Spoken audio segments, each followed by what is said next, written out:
जय हिंद बच्चों। आज हम लोग इस लेक्चर के माध्यम से क्लास 9 मैथ्स में जो 7वां चैप्टर है आपका त्रिभुज, उसके एक्सरसाइज यानी प्रश्नावली 7.3 के प्रॉब्लम को सॉल्व करने जा रहे हैं। और इसमें आप देख सकते हैं कि यह 5 प्रॉब्लम इसमें दिया गया है। आज इस पांचों प्रॉब्लम को हम लोग इस वीडियो में सॉल्व करेंगे। तो बच्चों मैं बता दूं कि इसके पहले वाले लेक्चर में आप लोगों को हमने बताया था, यह त्रिभुज के सर्वांग समता का नियम का प्रूफ बताया था, जिसमें हमने प्रमेय 7.4 और 7.5 का प्रूफ आप लोगों को बताया। हालांकि इसमें प्रूफ उस तरह से नहीं दिया गया है एनसीईआरटी बुक में, और आप अगर अभी तक नहीं देखे हैं तो ज़रूर उसको देख लीजिएगा, तभी आपको समझने में थोड़ा आसानी होगी। अब यहाँ पर एक प्रश्न मैं आप लोगों को ये बता दूं कि इस चैप्टर को पढ़ने के लिए, इस एक्सरसाइज को बनाने के लिए आपको क्या क्या जानकारी होनी चाहिए, बेसिक जानकारी।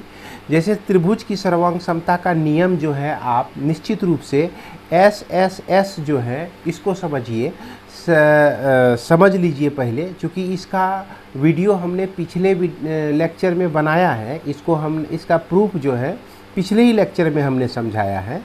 तो ये क्या कहता है कि दो त्रिभुज हैं, अगर दोनों त्रिभुज के करस्पॉन्डिंग साइड्स इक्वल होते हैं तो ये दोनों सर्वांगसम होते हैं। उसके बाद दूसरा नंबर जो है RHS, इसका भी प्रूफ हमने पिछले वीडियो में बताया है।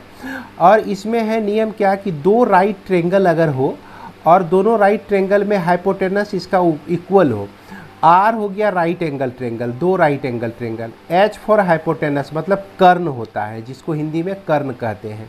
तो कर्ण इक्वल हो और इस दोनों में से कोई एक संगत भुजा बराबर हो, जैसे ये भुजा मान लीजिए इसके बराबर हो, या ये नहीं होने के बावजूद ये वाला इसके बराबर हो, तो ऐसी स्थिति में दोनों त्रिभुज जो है सर्वांगसम होते हैं।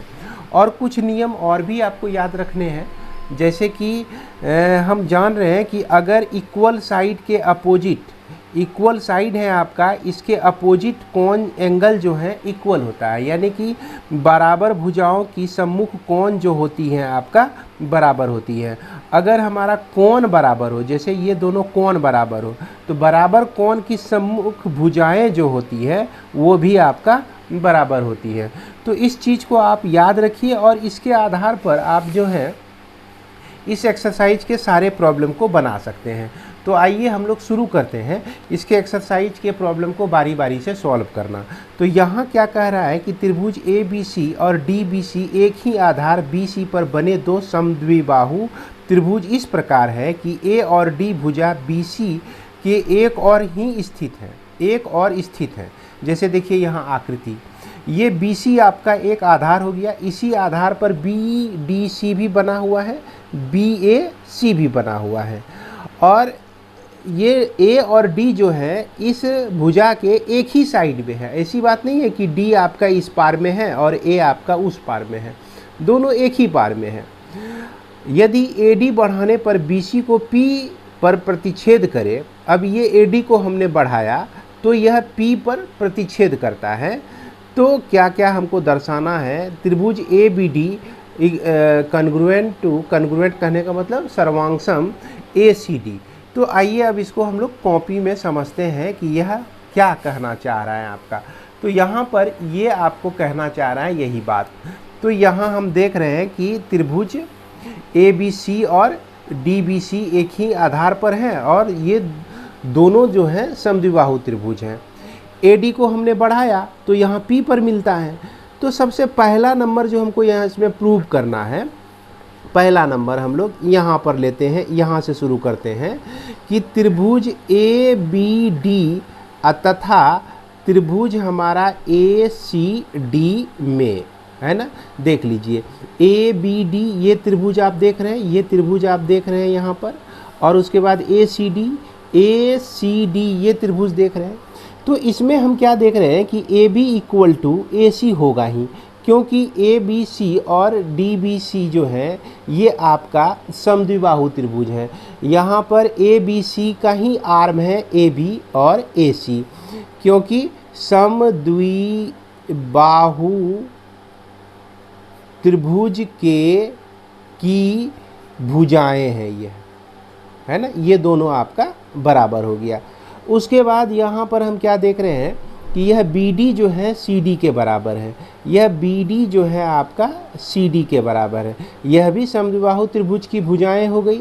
उसके बाद देखिए AD दोनों में कॉमन है, AD इसमें भी है, AD इसमें भी है, तो ये हमारा क्या हो गया, कॉमन हो गया।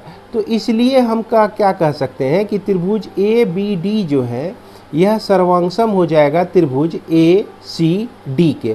किस रूल से, बाय SSS रूल से, SSS नियम से, यानी कि SSS सर्वांगता के नियम से।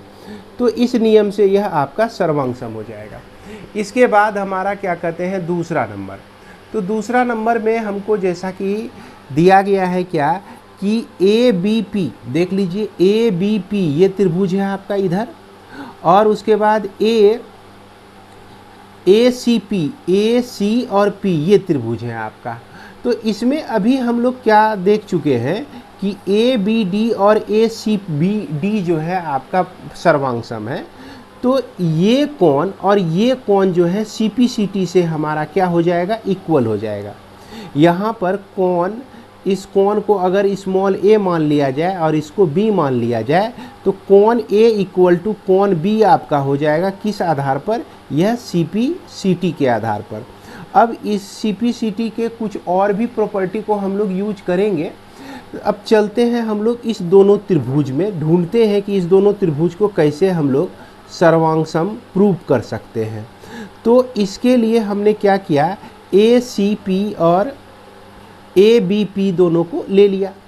AB इक्वल टू आपका AC तो है ही, AB इक्वल टू AC है ही।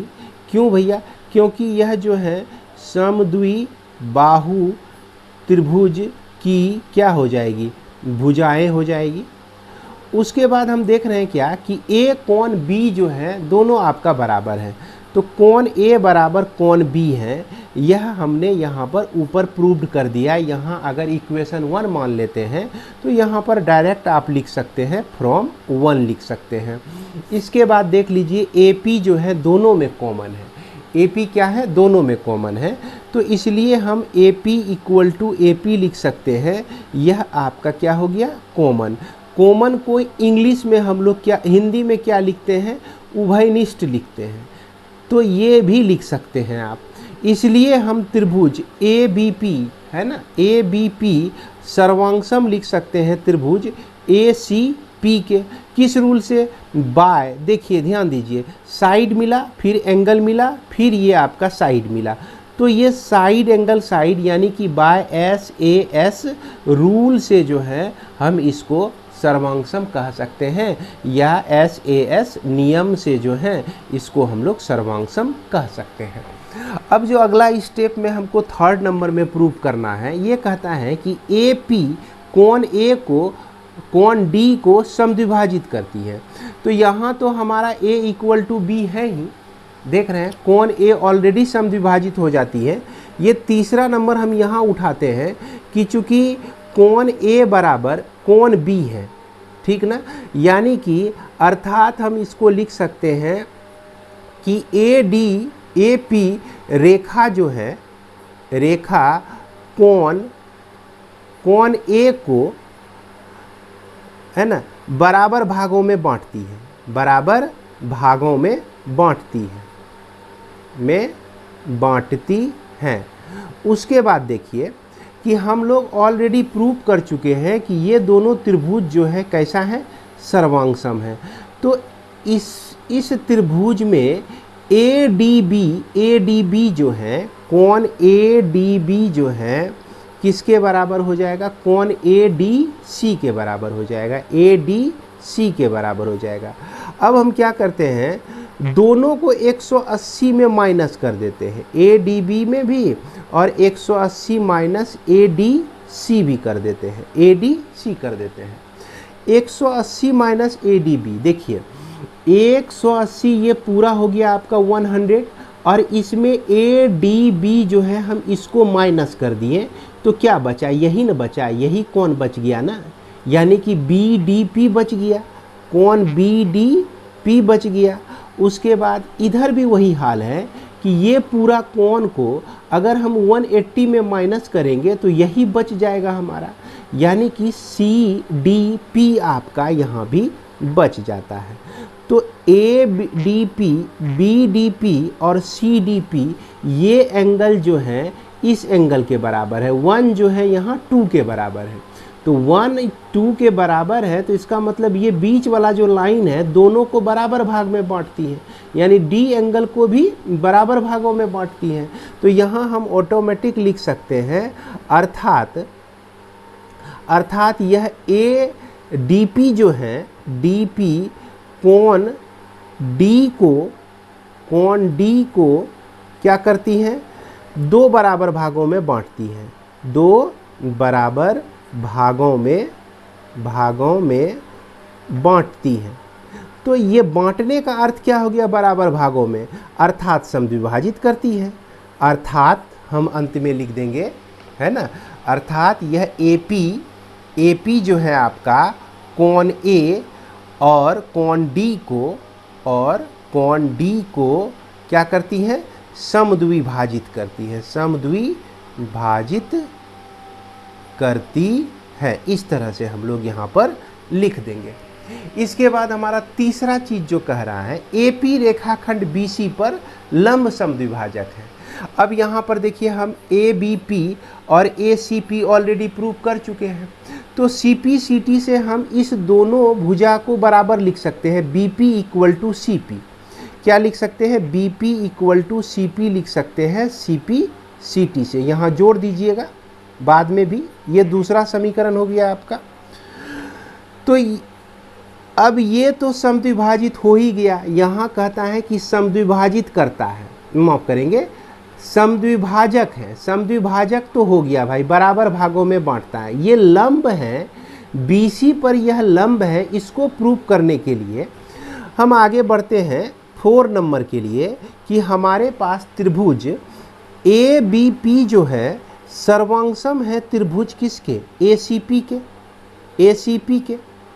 अब ये एंगल और ये एंगल, ये दोनों एंगल आपस में क्या होगा, बराबर होगा CPCT से। यानी कि एंगल DPB = एंगल DPC, ये दोनों बराबर हो जाएगा। अब ये दोनों बराबर हैं, लेकिन इस दोनों का सम जो है, मान लेते हैं ये x के बराबर है। इसको क्या मान लिए हम लोग, x माना, लिख दीजिए। अब ये दोनों जो एंगल हैं, दोनों का सम जो है 180 ही होगा, क्योंकि एक ही रेखा पर है यह दोनों एंगल, देख रहे हैं। तो इसलिए हम क्या लिख सकते हैं, एंगल DPB जोड़ कोण DPC दोनों मिलकर आपका 180 डिग्री हो जाएगा। अब दोनों का वैल्यू तो बराबर ही है, x के बराबर ही है, यानी कि x + x = 180 डिग्री, यानी कि 2x = 180 डिग्री, यानी कि x = 180/2 यानी कि 90 डिग्री।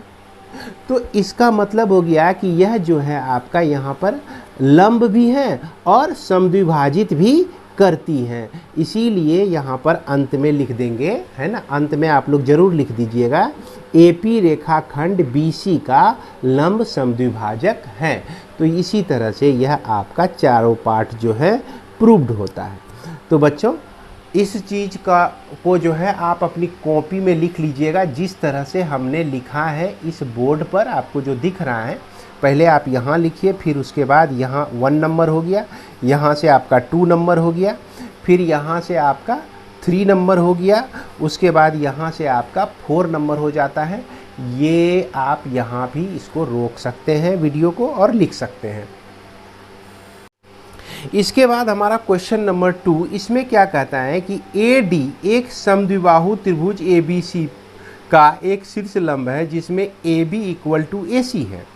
दर्शाइए कि AD रेखाखंड BC को समद्विभाजित करता है। और दूसरा क्या कहता है, AD कोण A को समद्विभाजित करता है। तो आइए इसको विस्तार से समझते हैं, ये क्या कहना चाह रहा है।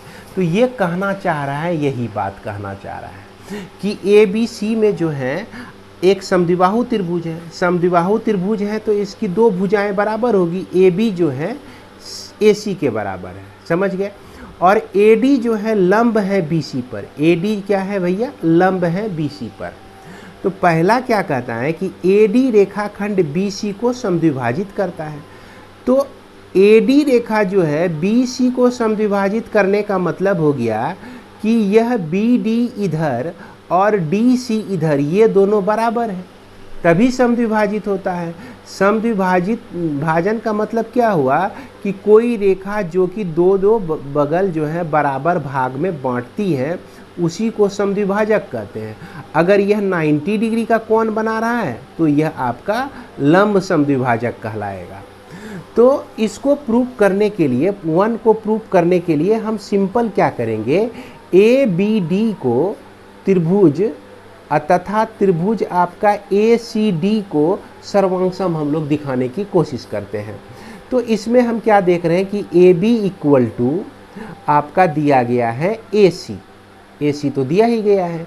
क्यों भैया, ये समद्विबाहु त्रिभुज है, समद्विबाहु त्रिभुज की भुजाएं हैं यह, इस तरह से हम लिख देंगे।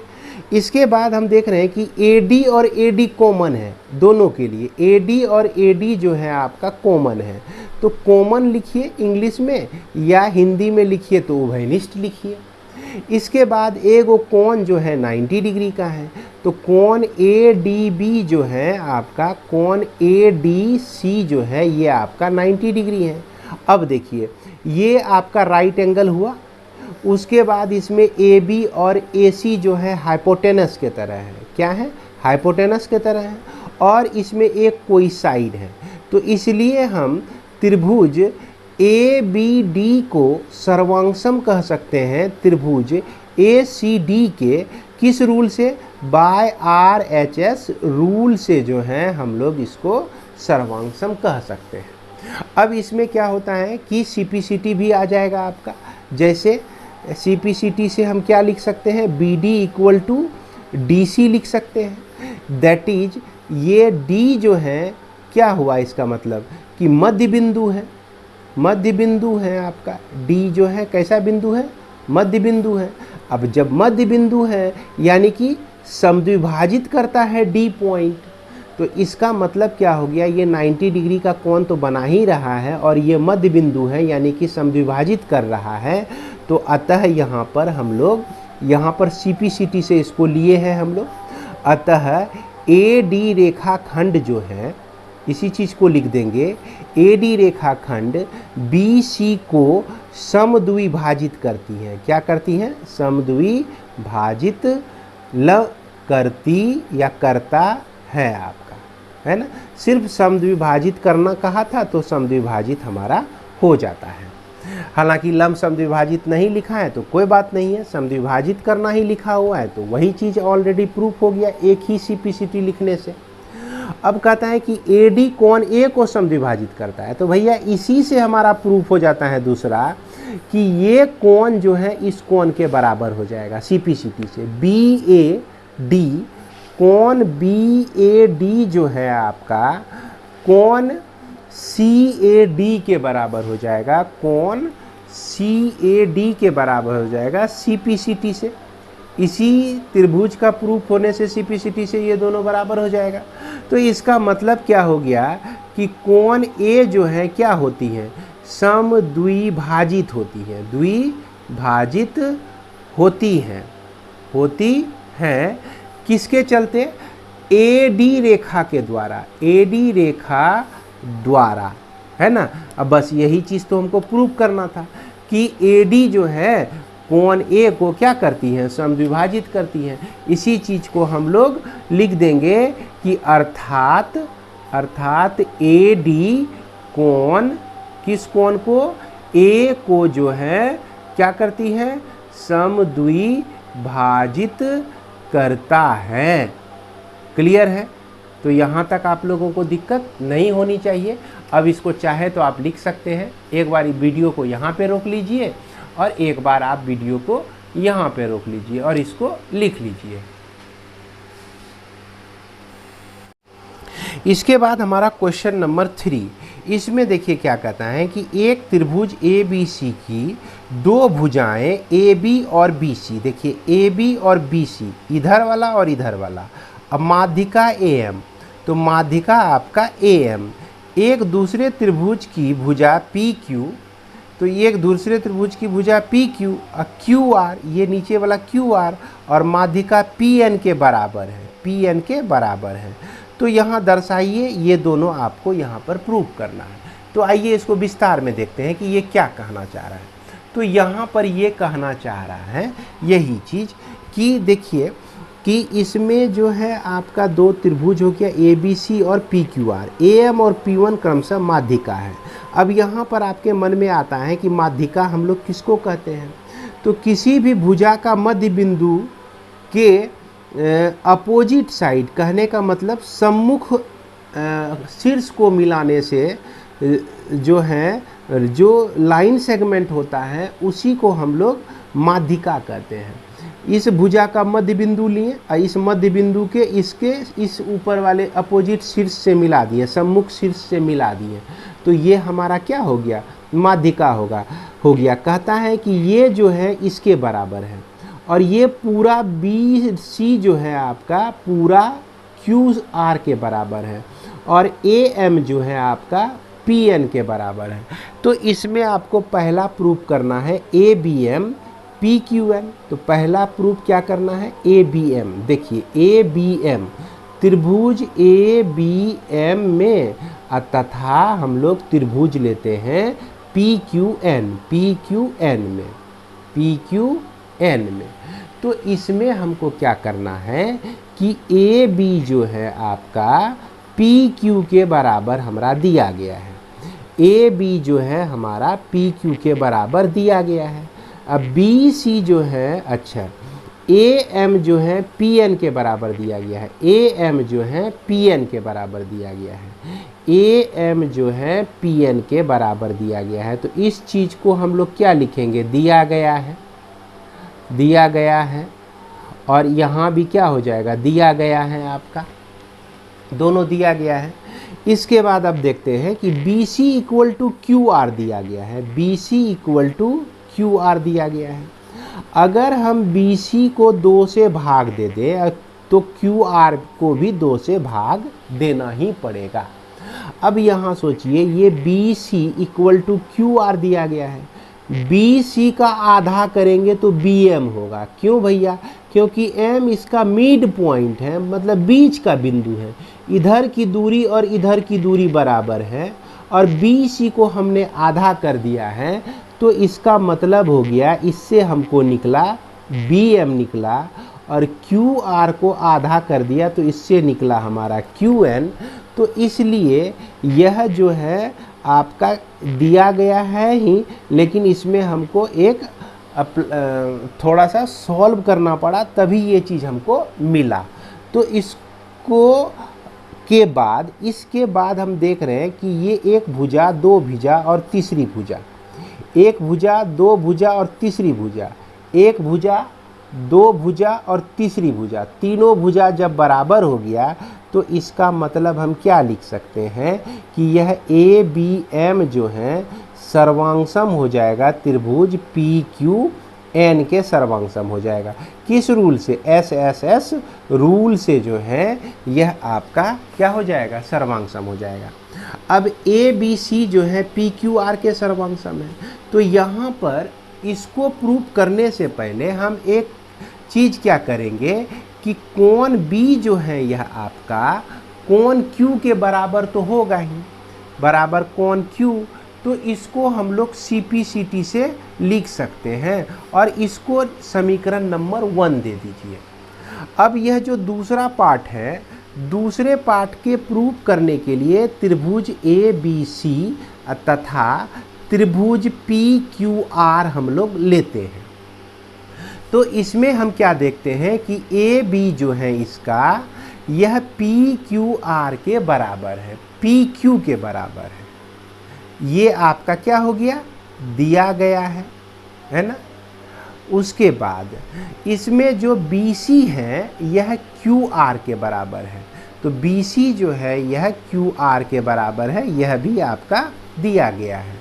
और यह कोण B जो है कोण Q के बराबर है, कोण B जो है कोण Q के बराबर है।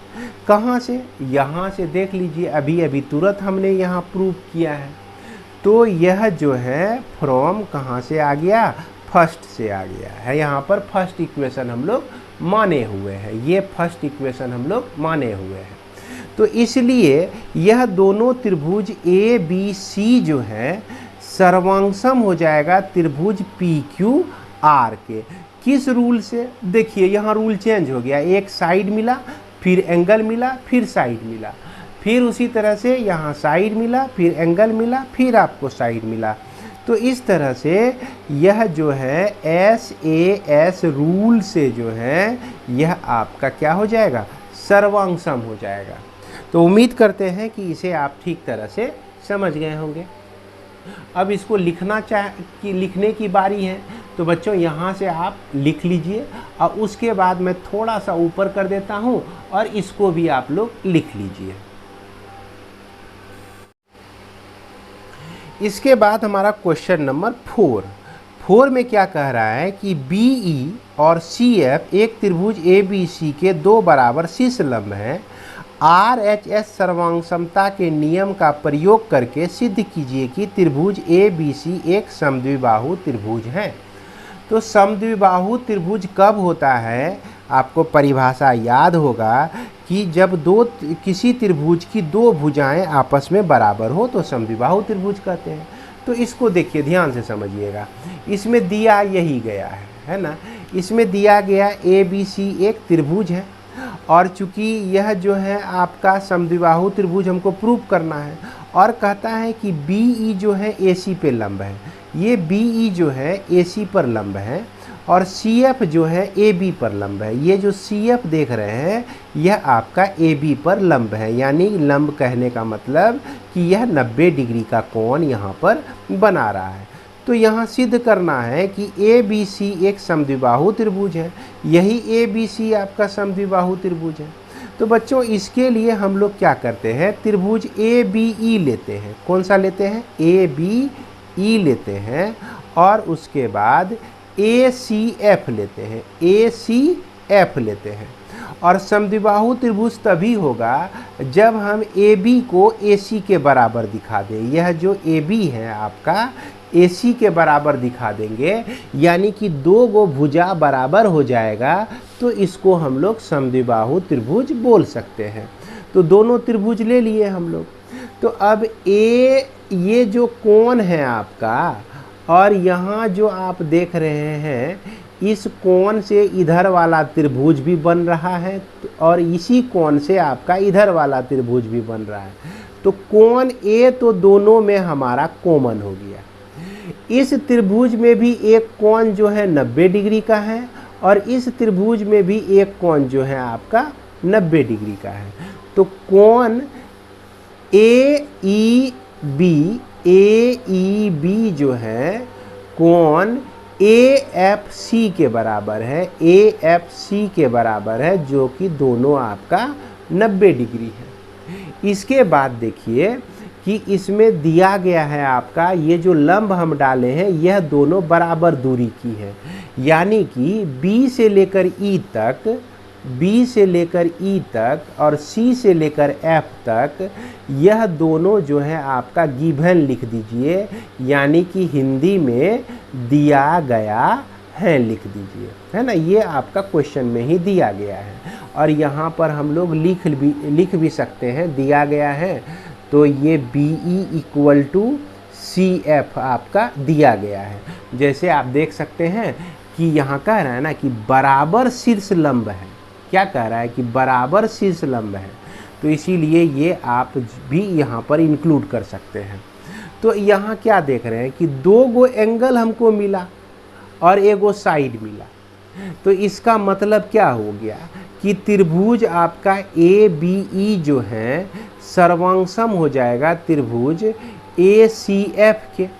किस रूल से? बाय AAS रूल से जो है ये आपका क्या हो गया? सर्वांगसम हो गया। तो अंत में आप कह ही सकते हैं कि यह AB इस त्रिभुज का AB और इस त्रिभुज का AC दोनों बराबर होगा।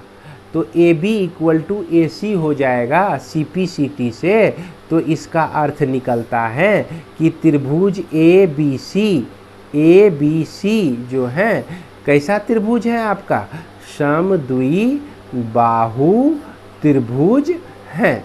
तो भैया इसको आप लोग जो है बढ़िया से उतार लीजिए, है ना। यहाँ पर ये आपका चौथा नंबर प्रॉब्लम का आंसर हो जाता है। इसके बाद हम लोग चलते हैं क्वेश्चन नंबर 5 में। तो क्वेश्चन नंबर 5 में देखिए क्या कहता है कि त्रिभुज ABC एक समद्विबाहु त्रिभुज है। यहाँ पहले ही आपको बोल दिया कि त्रिभुज ABC एक समद्विबाहु त्रिभुज है जिसमें AB बराबर AC दे दिया। AB लंब खींचे BC पर, खींचकर दर्शाइए कि angle B equal to angle C है। बड़ा आसान सा प्रॉब्लम दिया है। देखिए लास्ट में इतना आसान प्रॉब्लम नहीं देना चाहिए। लास्ट जैसे जैसे जाता है लोग का भारी होता है। ये देखिए लंब डाला है, देख रहे हैं ना। यहाँ पर AP जो है BC पर क्या है आपका लंब है, और समद्विबाहु त्रिभुज है कहने का मतलब AB जो है AC के बराबर होगा, AB जो है AC के बराबर होगा, और लंब भी डाल दिया है। तो ये कोण B और कोण C को बराबर दिखाने के लिए कह रहा है। तो इसके लिए त्रिभुज ABP तथा त्रिभुज जो है ACP में हम लोग लिखेंगे। यहाँ पर AB बराबर AC तो होगा ही, AB बराबर AC तो होगा ही, क्योंकि यह आपका दिया गया है। इसको हिंदी में कैसे लिखेंगे? दिया गया है, इस तरह से लिख देंगे। अब ये कोण 90 डिग्री का है, यह भी कोण 90 डिग्री का है। APB कोण APB जो है कोण APC के बराबर है, APC के बराबर है, जो कि आपका दोनों 90 डिग्री है। तो एगो कोण मिल गया, एगो आपको कर्ण भी मिल गया, और ये भुजा जो है क्या है? उभयनिष्ठ है। AP इक्वल टू AP जो है कैसी भुजा है? उभयनिष्ठ भुजा है। ओके, तो इसलिए त्रिभुज ABP जो हो जाएगा यह त्रिभुज ACP के सर्वांगसम हो जाएगा। जब दोनों सर्वांगसम हो गया तो CPCT से कोण B जो है कोण C के बराबर हो जाएगा। इसलिए हम कोण B इक्वल टू कोण C लिखेंगे, किस रूल से? CPCT से, और यही हो गया आपका प्रमाणित हो गया। तो बच्चों उम्मीद करते हैं कि आप लोग जो है इस एक्सरसाइज के सारे प्रॉब्लम को ठीक तरह से समझ गए होंगे और अपनी कॉपी पर लिख भी लिए होंगे। और एक चीज़ ध्यान रखिएगा, घर जाके इसको बनाइएगा ज़रूर, है ना।